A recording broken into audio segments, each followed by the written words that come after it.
Hey guys, welcome back to Critical Flick. Today I'll be reviewing Minari from A24. So Minari is the story of a Korean-American family who ends up moving out to small-town Arkansas, and they're trying to achieve the American dream of starting a farm and having a thriving business. So the story is based on the personal experiences of Lee Isaac Chung, who wrote and directed the film, and you get to see a real personal insight. You really feel that permeate through into the film. It feels very personal, it feels very authentic, and it definitely shines from behind the camera. Steven Yeun gives an exceptional performance as the father in this film. It's honestly one of the best emotional performances I've seen so far this year. You get to see his range from being someone who's at the bottom of the bottom, trying to make their way up to the top, having struggles all along the way, and still trying to be positive, still trying to achieve his dream and provide for his family, and seeing that constant turmoil for him is really emotional. And there's a lot of heart-tugging moments in this movie, a lot of quiet moments. This movie isn't over-the-top, dramatic, crazy, but you get to see someone who is realistically struggling, trying to achieve their dream. The movie really does showcase some of the blendings of culture, of coming from,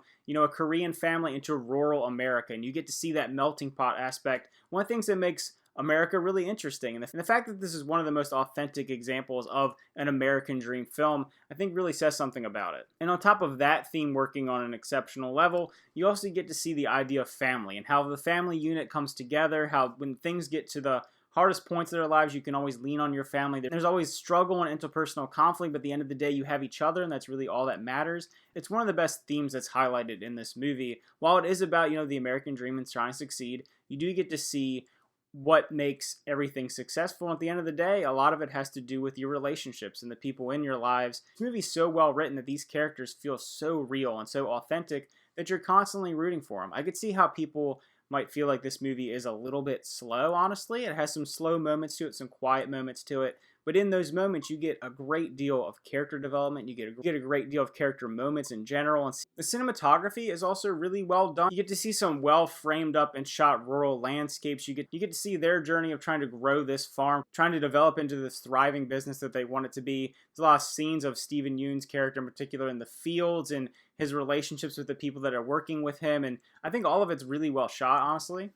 But like I said, where this movie really excels is in the character and the acting and the emotional depth to it. While it's a more nuanced film, like I said, it's not over-the-top, ridiculous, bombastic drama and just constant turmoil. You do get to see the quiet moments and the slow character moments that make these people who they are. So if I were to rate this movie, I would honestly give it a 9 out of 10. It was a lot better than I was expecting it to be. I guess I wasn't really expecting a lot out of it. I read the premise of it. I thought that it'd be a little dry. It might be a little dry because of the source material, but it had a lot of depth to it. It had a lot of interesting things that I wasn't expecting to come from it. I didn't know really anything about the backstory of it, but it surprised me. So if you checked out Minari or you plan on checking out Minari, let me know what you think. So leave those comments down below. And again, thanks for watching. Remember to like and subscribe, and see you guys next time.